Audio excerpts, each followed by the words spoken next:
Okay, welcome back, everyone. Can everyone hear me? Are we all on? Okay, perfect. Hello. Hello. Okay, welcome back. We're thrilled that you're all here with us after a very stimulating morning, and we're pleased to launch into the next chapter of our symposium here. I'm very, very proud and honored to have here on stage Martin Brower and David Martin. Martin Brower was the Vice President of Public Relations for Welton Becket and Associates from 1959 through 1973. He was responsible for all corporate communications and for public information for projects in the firm's Los Angeles headquarters and its offices in San Francisco, Chicago, Houston, Atlanta, and New York City. Prior to joining Welton Becket and Associates, he was responsible for public information for the Air Pollution Control District of the County of Los Angeles and was managing editor of a national trade publication. Martin left the Becket firm in 1973 to accept the position of Director of Public Relations for the Irvine Company, the largest landowner and real estate developer in Orange County. In 1985, he founded a monthly newsletter called Orange County Report, which covered real estate trends in Orange County. He currently writes a monthly column for Coast Magazine and has published a book entitled The Irvine Ranch, A Time for People. He also is the author of a book entitled Los Angeles Jew, a memoir covering the growth and development of the Los Angeles Jewish community of which he is a native. Martin graduated from UCLA, where he was the editor of the Daily Bruin and currently lives in Corona del Mar with his wife, who's here with us today. So welcome, Martin. Thank you. Now, David is from USC, so we're rivals already. That's right. The tension is already embedded in this conversation, so should be a good one. David C. Martin, FAIA, is a watercolorist, a musician, a classic car enthusiast, a master craftsman, and a third-generation architect and design principal of Los Angeles-based AC Martin Incorporated. He currently is working on the 73-story hotel and office complex for Korean Air in downtown Los Angeles, where his work has already contributed to the skyline with the Figueroa at Wilshire Building, Citigroup Center, and City National Plaza. Other recently completed projects include the Student Center at USC, the internationally acclaimed All Faith Chapel at Chapman University, and the award-winning Hollenbeck Community Police Station in Boyle Heights. His work has received more than 20 American Institute of Architects design awards and has been recognized by the Los Angeles Business Council, American Institute of Planners, and Los Angeles Headquarters Association, among many others. Martin is a 1966 graduate of USC's School of Architecture. In honor of his family's long history at the University of Southern California, the Martin family instituted an endowed chair in architecture at USC. And Martin also went on to receive a Master's of Architecture from Columbia University. So I'm very happy that you're both here. This morning we spoke about kind of an outsider's perspective in some cases of assessing and digesting Los Angeles, what it hoped to be, what it continues to be to become. So here we have a conversation that we can have with two individuals who are part of two firms that really helped to shape Los Angeles from the start of the 20th century, really. We have, of course, LA City Hall that AC Martin was a part of, 1928, and the Pan Pacific Auditorium, 1935, by Wurdeman and Becket. So I thought that we could begin with just a general overview of what the spirit and the culture of both of your firms were like. And David, maybe you can begin. Sure. Thinking about the context of the wonderful conversations this morning and the duality of the city, kind of the boosterism or the critic cynic, we were clearly in the boosterism camp. I think our family even owned some orange groves at one time, and I still surf. But kind of understanding Los Angeles, my understanding of Los Angeles is at one level when I read a book by Rainer Banham about the four ecologies and hear the critics this morning and so on. It's kind of marvelous to hear it from another perspective, but kind of growing up with it. The culture of our firm, grandfather started the firm in 1906. He was an architect and an engineer. And I would say one of the bits of culture that's come all the way through is a tremendous respect for that relationship of engineering and architecture. And I think it really shows through in a number of the buildings that we'll look at, and I think still to this day. So grandfather started it in 1906. The second generation was my father, Al Martin, and Ed Martin. And Al and Ed worked with the Becketts and competed against them and so on, and for years and years, and this is going to be fun. And then my cousin, Chris Martin, and I are now running the firm. Chris is the managing partner, and we have this beautiful relationship where I just get to draw and all of that, and he takes care of business. So that's... Sounds like a good team. And some of the culture, there's a lot of family culture that's carried through, but Chris and I learned very, very early that you can't rely on great traditions. It's what you're doing lately that's important, and that's how that's what's vital to us. Excellent. Martin, can you describe... Sure. I was born in Los Angeles in 1928. I know I don't look that old, but that's when I was born. And so I've seen the growth of Los Angeles, and the evolution of the Welton Becket firm mirrors so much of that. It started out as Werdeman and Beckett, and these two young guys entered a design competition for the Pan Pacific Auditorium. Some of you may remember the Pan Pacific Auditorium. It's hard to believe that that was the auditorium for Los Angeles. They had no auditorium before then, and I used to see the UCLA Bruins play basketball on the stage at the Pan Pacific Auditorium. There was no place else. They won that competition. Walter Werdeman was a tennis player, so he used his money to join the tennis club, and he met movie stars, a big part of Los Angeles' history, and the movie stars said, "Oh, you must do our house." So they began doing movie star homes in the Homey Hills and Beverly Hills, etc. A visitor to those homes was a man named P.G. Winnett. And here comes another aspect of Los Angeles. P.G. Winnett was president of a chain of department stores called Bullock's. Remember Bullock's? Actually, there was no chain. There was a downtown store and one out on Wilshire. He said, "I'm thinking of doing a suburban department store, something out in the suburbs." He said, "And it really should be residential. You guys do these residential homes. I'd like you to do that home for the department store." So Bullock's Pasadena became very iconic. Up till this time, besides the A.C. Martin firm, many of the projects were done by New York firms. And so that when General Petroleum wanted a building in downtown Los Angeles, they retained the Beckett firm to do this building in downtown Los Angeles. And finally, Prudential Insurance Company, Prudential out on Wilshire Boulevard by Hauser, the Western headquarters, Welton Beckett Associates did that. From there on, they began doing, and even though we're going to talk about other projects, they became very big in office buildings in Los Angeles. The firm's feeling was, I think the same thing as A.C. Martin, we're not designing buildings that look like Beckett buildings, we're designing buildings for the client. We wanted to represent the client. And so there was a feeling of that. Also, they're very, very strong in the old business of doing the project on time and within budget.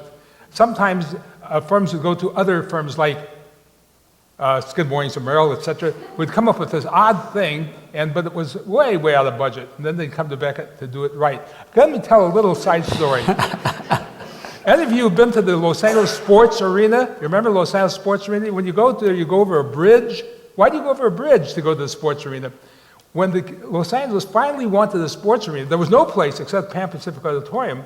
They got another architect, whose name I won't mention, Claude Bielman, and he did a big Quonset hut, a big concrete Quonset hut, and it was going to go way into the ground. At that time, the Harbor Freeway was coming in, and they needed dirt, so they began excavating for this Quonset hut and put it onto the Harbor Freeway.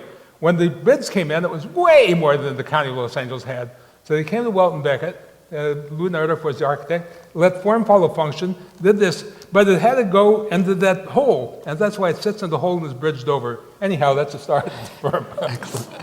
So there is this similarity, as you're mentioning, of Welton Beckett saying that he didn't want it to be a Beckett building, and I read that your father said a style for the job was also a philosophy of the firm, tailoring each project to the client's individual needs. You had so many incredible opportunities, though, as you were shaping the Los Angeles landscape to have this diverse client range that I think that must have been an exciting time for the entire firm to be a part of this wave. Can you talk about the spirit, kind of the tone and tenor of Los Angeles and how it allowed you to accomplish so much? Well, sure. After World War II, the tenor of Los Angeles, and I think particularly Los Angeles, was that the optimism was just incredible, and the optimism came out of people returning to start families after the war. The aerospace was a huge influence in this optimism in California. Somebody told me Howard Hughes brought the best engineers out to start making the airplanes, and then we started putting the man on the moon. Chuck Yeager broke the speed of sound out in Mojave, and so there was this marvel of technology that we were talking about earlier this morning, but the fact that technology can solve all of our problems, and everything that people were interested in was totally brand new. Nobody was interested in the past, the heritage, or anything like that. It was all about let's go out and build a brand new world. The case study houses and the architecture of Bunker Hill and all of that, it was all about this incredible optimism about what we could do. And there are certain projects that embody that optimism. So I wanted to go into a few of those. Of course, the Capitol Records building being such a famous example of that. And Martin, I hope you could tell us a little bit about how that project came into being and how it represented not only creating a new icon for the city, but was really technologically advanced. Well, when you want to know where is Hollywood, you show the Capitol Records Tower. Or when you want to show a picture of Hollywood, there's little else to show. I mean, you can show Grumman's Chinese and the Walk with the Stars, but it's interesting. A young architect on the record firm named Louis Nadorf, and Louis insists this is the way it happened. He said that it'd be sort of interesting to do a round building, sometime a round office building. Well, if you can do a round office building, at that time the height limit was 13 stories. You couldn't do any higher than 13. So if you did the 13 stories, to have a proper shape to it, you'd probably have to have a 90-foot diameter to it. So this would be really a nice building to do sometime. And he insists that Walton Beckett brought into the firm a project, they called it Project X. He said, I can't tell you the name, who the client is, very popular client, and this is it. And he said, well, gee, their square footage requirement and the amount of windows they need really fits this round building I've been playing with. And so they looked at that, and of course it came out to be Capitol Records. People think it was designed because it looks like a tower. Now whether the needle, well, I have to ask Lou whether that needle was added later to show. The interesting also was the sunshades. I think that the Beckett firm had done something in Sao Paulo, Brazil, and they came to what was called Brise Soleil, sunshades. And they decided in Southern California, sunshades would be good. So the Capitol Records became sort of an icon. You notice in the picture here, the sound stages were done underground so as to isolate them from sound. It reminds me so much, we also did, the Beckett firm, the UCLA medical science building, the health science, the original medical building. And there the surgeries are all underground also to be isolated. I guess that's the way to do it. But anyhow, Capitol Records building has become, as you know, an icon. It's absolutely fantastic. One of the best known projects that the firm did. Sure. So today we're focusing on the past, but also thinking about what the future may look like. And so the future of that building is, of course, potentially this. And so I thought we could discuss, as an aside, what that means for Hollywood, what that means for the legacy of this icon from both of you. Maybe, David, you can first discuss this since you have a little bit more perspective. And just Sure. We were actually talking about this on the Warren Olding show the other night, and I don't want to comment on the architecture, but I would comment on, I think, a bigger idea. That in Los Angeles, as the city unfolds, how do we deal with our growth? And something that I mentioned was that 20 years ago or so, there was a city planner by the name of Calvin Hamilton, and he put this document out called the Centers Concept. And his premise was, and I think it's a very good premise, it was that we should preserve our low-density neighborhoods, that we have phenomenal garden-esque neighborhoods, not only Beverly Hills, but in Montebello and Pasadena, and all around, that we should preserve those neighborhoods, but we should really put the density in our centers, and that we have some 23 centers or so. And so my comment is, well, now Hollywood is a place that has always had high rise. I mean, 13 stories or whatever. And it is a place that is served by excellent transportation. So my comment would be, we should have density around the transit. We should have encourage growth around our centers. Now, the controversy is how tall, how wide, how intense. But I am a proponent of building density where we have proper transit and protecting some of the lovely parts of Los Angeles. I certainly agree with David. The nodes of development, there's no way that you're going to keep the old what it is. I love the old downtown Los Angeles with only the City Hall building, the Martin City Hall building. And I remember in San Francisco, we were working with the architect, with a insurance company, and this high-rise building some years ago, and I said, oh, we can do a topping out. This is when you put the last steel in, you get some publicity. They said, oh, no, nobody in San Francisco knows that's our building. High-rise was a no-no in San Francisco in those days. Now look at it, and every place it's grows up. And so this, I think, even the developers got Lou Nadorf, the designer of the Capitol building, and he too said, no, we have to move ahead. That's not going to be a problem to go high. All right, so it's on the record. Full approval of the future, endorsed by both. And we were talking about downtown and also the future and looking at environmentally sustainable and efficient structures. You mentioned Capitol Records with the Brise Soleil and sunshades, and this is another icon, the Department of Water and Power building that redefined the skyline of downtown, continues to do so to this day as an important landmark. But tell us again the layers of that project beyond the facade. Sure. Yeah, and what I would like to do is to talk about the rationale of the Department of Water and Power and hopefully segue into the evolution of the Water and Power in the Music Center, because that was quite interesting. That the Department of Water and Power building, you have to remember that the clients were a group of engineers that were very powerful people. These are the people that brought water and power to Los Angeles, and the famous stories about all of that. So there was a very sophisticated engineering client. And what they wanted to do was to have the building basically speak to what they did. They supplied water and power. But behind that, there was a series of engineering investigations that were interesting. One of them is there was a realization that it's in Los Angeles and we have this incredibly wonderful climate. So they said, let's not put any boilers in the building. We don't need to have heat. This is L.A. And so the building has no boilers, and the air conditioning system is actually part of the fountain system.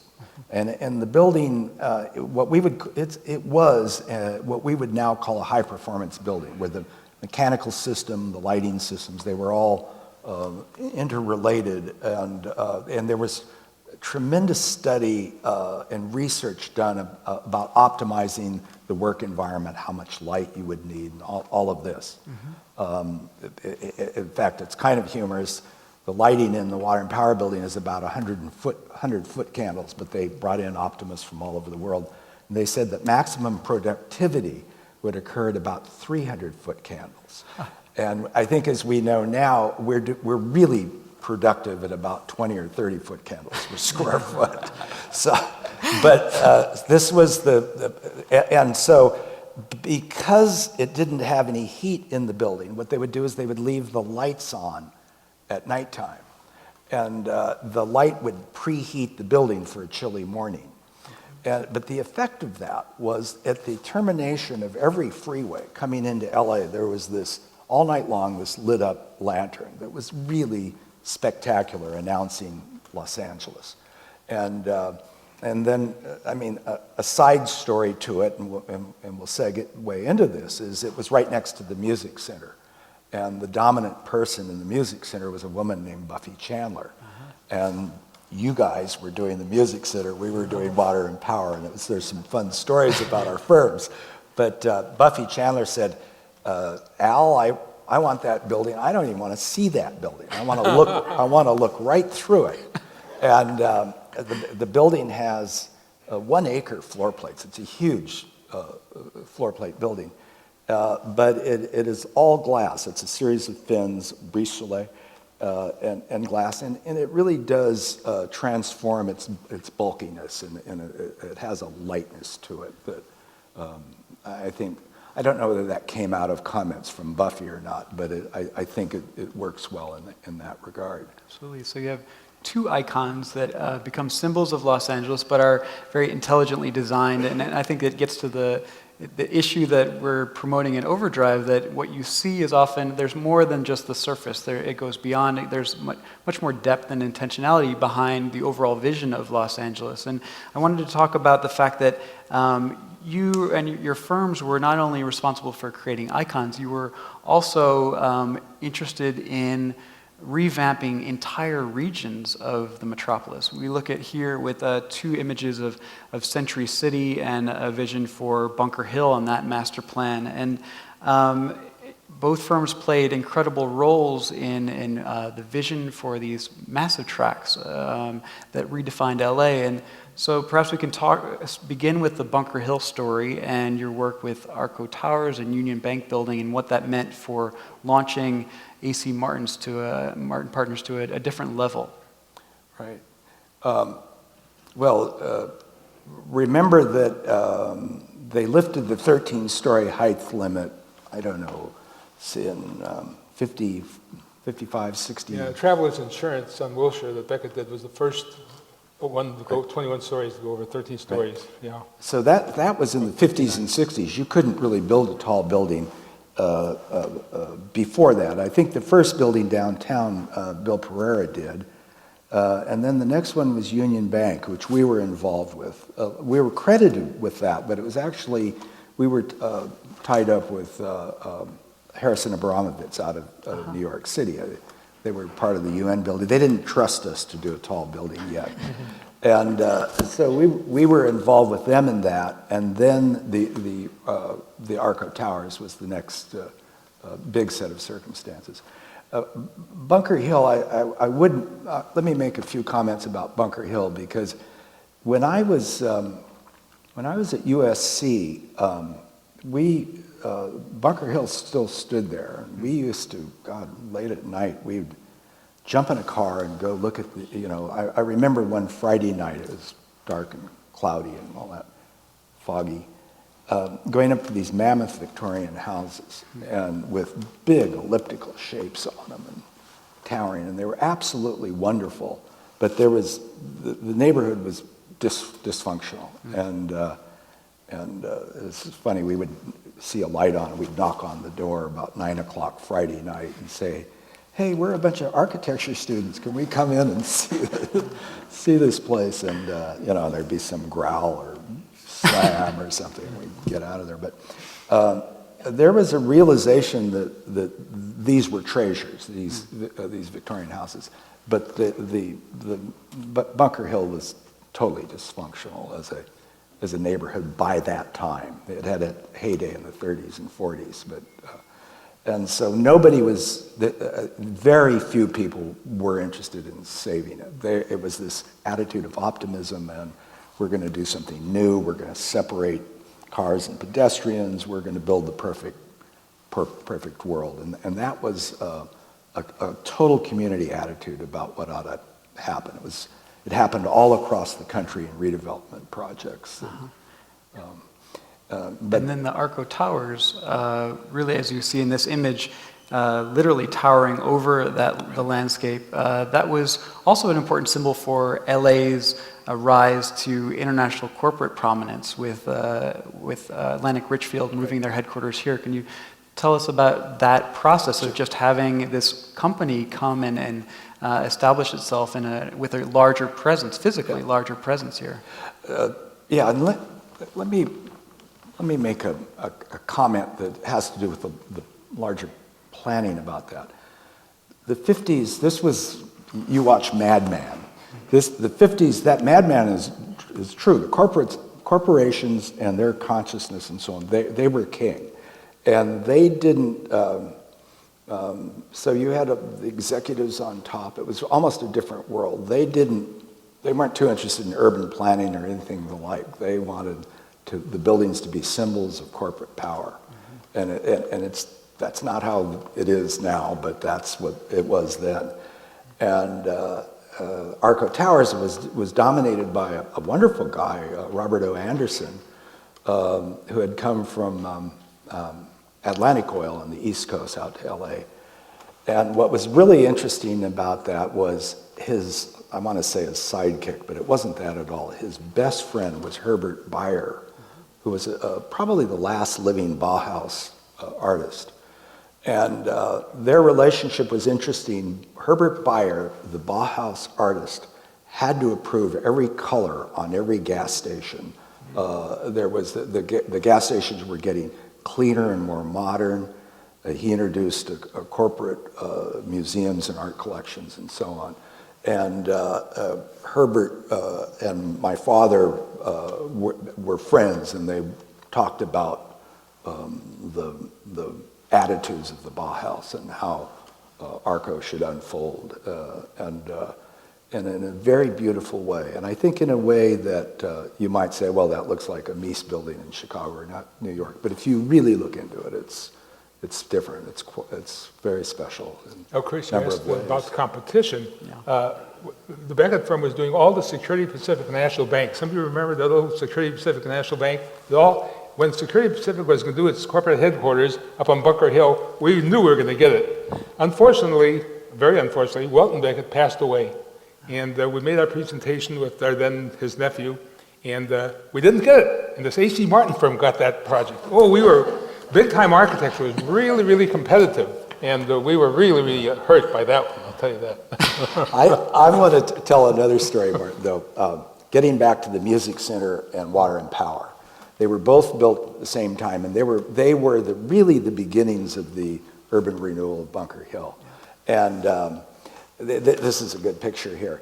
Our two firms got together a lot because of the closeness, and there was a lot of argument about one idea. There was the Civic Mall, and at one end of the Civic Mall was the City Hall, very vertical building, and at the other end was the Water and Power, very horizontal, pretty simple, nice. And then in front of them was the Music Center, which was so important. And the Beckett organization, in trying to do the Dorothy Chandler Pavilion, had to have enough space to physically build the length of the concert hall, but that it kept encroaching on this great civic mall, and so there were always arguments about, hey, this community idea versus unfolding a great concert hall. Sure. And in some of these meetings, Dad tells the story that they would get very heated and so on. You may have been in some of those meetings. And finally, one day, Buffy Chandler, she had a whistle around her neck, and she blew the whistle, and just said, boys, let's calm down and let's carry on. Did you ever hear of that? Or? No, but the Music Center, the forces, we used to go to see Civic Light Opera and things in something called in downtown Los Angeles, in a big church at the time. And in fact, my wife and I used to go there at the church. We didn't have any place. They were their forces, and they thought it should go in Exposition Park. But then Mrs. Chandler got involved, and of course she was the wife of the publisher of the Los Angeles Times. She said, no, it's going to be downtown Los Angeles. And there's a feeling that the Music Center did the rebirth of downtown Los Angeles. Downtown Los Angeles was really, really going downhill after World War II. Actually, one step, I mentioned Security Pacific Bank. Security Pacific Bank had its headquarters on about 5th and Spring Street. And they were talking about moving out, getting a new building out in Wilshire, because everything is moving out to the mid-Wilshire area. And we said, we think we could remodel the building and it'll work for you. I can't even believe there was no opposition at that time. They had a building which was a fantastic interior atrium. And we put floors over that atrium and gave them a lot of floor space. Today, architects would lay down into Spring Street and not let us do something like that. Regardless, when Mrs. Chandler said she wants it downtown, the Walton Beckett Associates had done a remodeling of the Hollywood Bowl. And I think, and I don't know, I think that there was no other architect considered. She came to Beckett because there wasn't much. Money was so different in those days. You young people can't understand. In those days, this is 1959, for example, we said that our firm would never consider doing a project under $1 million. Ooh, wow, under $1 million. The Music Center, diverge for a moment, the 3 buildings, 5 levels of parking for 2,000 cars was $22 million when it was done in 1964. So it was very, very different money. Mrs. Chandler tried to raise money for it by saying a founder, she didn't want anybody to dominate. A founder could only give $25,000. That was big money in those days. So we did the first pavilion, and interestingly, it was designed, I think there may be a slide on that, it was done with arches, the top slide there. And Welton Beckett looked at that, he said, you know, if these concrete arches, people are going to say that's a building of 1960s. That was popular in 1960s. I want something that's classical in design, that'll always be classical. And so came the change to the classical building. The next 2 buildings was called the Center Theater and the other theater.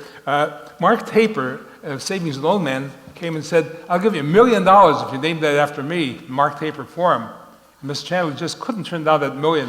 Then Howard Amundsen, who had his own savings and loans, said, wait a minute, if he gets one, I get one. So it came the Amundsen Theater. The pavilion was named after Mrs. Chandler afterward, just in honor of all of the work she did. But the Music Center, of course, created the resurgence to downtown Los Angeles. I do think, and David can, of course, that it does look timeless. It's typically written of negatively by architectural critics as being so fussy, and et cetera. Not like the banged up metal of the building next door at Disney Hall.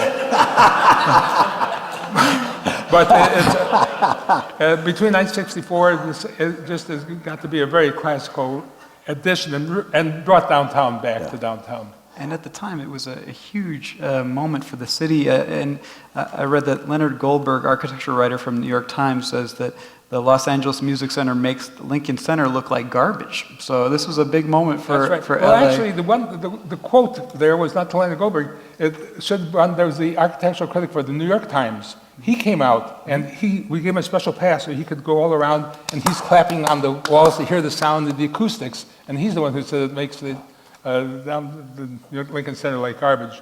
It was the acoustics turned out to be really, really well. You do understand that it had to work for dance, for symphony, for opera, and so it has that shield that comes on down, and it really, really added to downtown Los Angeles and started the Renaissance, I think. Yeah, just one quick comment. I was at the opera with Mom and Dad, and we went outside after the performance right there, and Buffy Chandler came up and met her, and she said, Al, and the Water and Power Building was right there with all of the lights on it.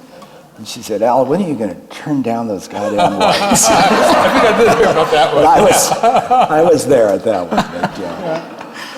But, Well, we're running short on time, so I want to conclude with a discussion about another building that's going to redefine Los Angeles that you're currently working on, David, and what it means for Los Angeles and its kind of global significance as well. Well, this is the Wilshire Grant, and we're working for a man named Y.H. Cho. He's a wonderful man and his family. He's a USC guy, and his kids all went to USC, and he owns Korean Airlines. And so it's a wonderful, it's a global world now. The parts of the building and the people and everybody's coming from everywhere, coming to Los Angeles. There's a couple of big ideas about this building that may be of interest. One of them is that all of the contemporary high-rise in LA are flat tops because they have helicopter pads on top of them, and that's to evacuate people in the case of fire. Well, it ends up that's not a very good way to evacuate a building with our, again, contemporary technology. So I'm personally working with the LA Fire Department, the helicopter guys, and we are going to eliminate the requirement for a helipad on this building. So for the first time, I want to say since grandfather's City Hall, but we're able to start having the top of the building take a form, a shape, and be expressive of a elegant, tall building instead of being chopped off on the top. But I think that's important for the next generation. I think that'll be a legacy I hope will be important. The other thing that's really fun about this is it's a hotel, office building below, hotel above. So when you go to the hotel, the lobby, you'll go to the 70th floor. Lobby's on the 70th floor. You'll walk out through a bamboo forest into a 50-foot tall room actually without a ceiling, and that's where you check in, looking out over Santa Monica and the observatory. And so I think that will be a lot of fun. A couple of other things. We are really trying to make this building connect to the terrific mild climate of LA. So hotel rooms will have operable windows. The ballrooms will open to the outside. We are pushing the indoor-outdoor relationship. There'll be terraces in the very top, open air and all of that. So I think that's an important part. Another indication of the transformation of Los Angeles. The 1950s, we had on that site a hotel called the Statler Hilton. When that opened, we were all so excited. The beautiful new downtown hotel. All of the Chamber of Commerce, all of the dinners and luncheons were held there. That was the place to be, the Statler Hilton. And that got to be awfully seedy and old. And to have something lovely go in that place, it just shows at every stage there's something different and new. And looking forward to the future. Really great. Uh-huh. So we'd like to open it up for a few questions from the audience. If anyone has some comments or questions. Yes, right in the middle here. They'll bring a microphone so you can speak directly.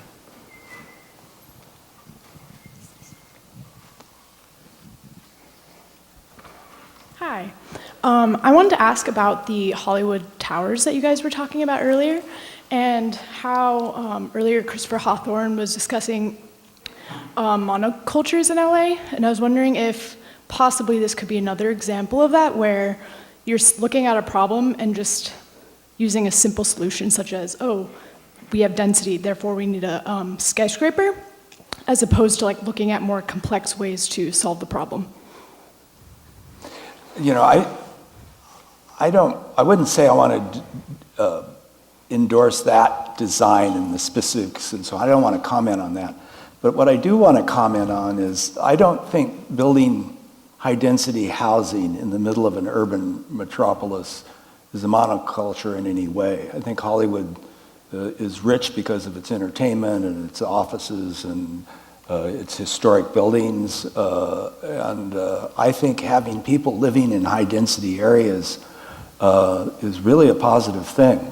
I don't think it's for everybody. But I think a lot of people really like that kind of living. Another question? Gentleman there.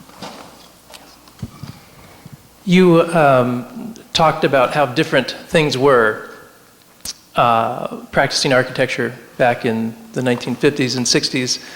And you mentioned Capitol Records. I'm not an architect, I'm an architectural historian. But I think it's safe to say, as we know, so many things have changed drastically, and actually, specifically about Capitol Records, I had a conversation with Lou Nadorf once where he was telling me about not only the history of the building, but also his time as a very, of course, young architect working at the firm. And he said to me, I believe this is how it went, you have to understand, he said, there was more work than there was architects. At that time, we're talking the early 50s. And I think that says a lot. The transformation of Los Angeles is absolutely phenomenal. As you all know, World War II changed everything. The GIs were put out here in way to the Pacific, and they all said, my God, if this is February, we can be outside, we're going to move here. And so came this tremendous building. And you're right, Lou is very young, and he got that project. Lou also did a special one that I like, and that's called Century City. Now, Century City, I'll just take a moment, I saw 20th Century Fox had this back lot, 180 acres, and they had an economic study done. And you know what that study said they should do with that 180 acres? Low density, light industrial. Light industrial is what they want to do. A man named Spyro Skouras came into the Beckett firm and said, I think we can do something else. And Lou Nadorf and some of the others took it over. thought about the city within the city and made a whole different situation. But Century City was 6 miles from downtown Los Angeles. Nobody wanted to move out there. It was way, way out there then. And it was very, very hard for them to get tenants. So, but the city grew out that way. I think Chris once asked, did Century City have any impact on downtown Los Angeles? Yes, but also Mid-Wilshire. Mid-Wilshire was growing tremendously as a center, and I think Century City drew that away. Interestingly, whoever thought that Santa Monica would be the next step? In fact, the downfall of the Welton Beckett firm was to develop Colorado Place in the Santa Monica. They were very, very early ones, and they foolishly became, I left by then, they foolishly became developers and didn't understand what entitlement was. When I joined the Irvine Company, I learned very well that getting permission to build was very difficult. But regardless, yes, there weren't enough architects. They all came out of USC. Lou came from UC Berkeley, as a couple did, but there was more work than you had architects. Very different situation. Another comment about that. Our competition at that period of time was Welton Beckett, Bill Pereira, and Chuck Luckman. And Chuck Luckman and Bill Pereira are the most charismatic guys I've ever met, and they were together at one time. And ourselves, and the fourth firm was Dim Jim, Daniel Mann Johnson and Mendenhall. But Dim Jim focused on schools and universities and so on. The SOM, the incredible architects and so on, but somehow they weren't considered in the 50s. Could have been that earthquake technology, this is different than elsewhere. It could be other factors. But people like Richard Neutrer, all of the case study guys, they were all my professors at USC. They didn't have the technology. They had the great design, but they didn't have the technology to put one of these tall buildings together, like the Water and Power. There were essentially 3 or 4 firms that they could choose from those days. Well, we're looking forward to the future. We appreciate the conversation today to look back and look ahead. And so thank you all for being here. Thank you for being here. Now we're going to have a brief coffee break. No? We're going to go straight to films. So thank you both very much.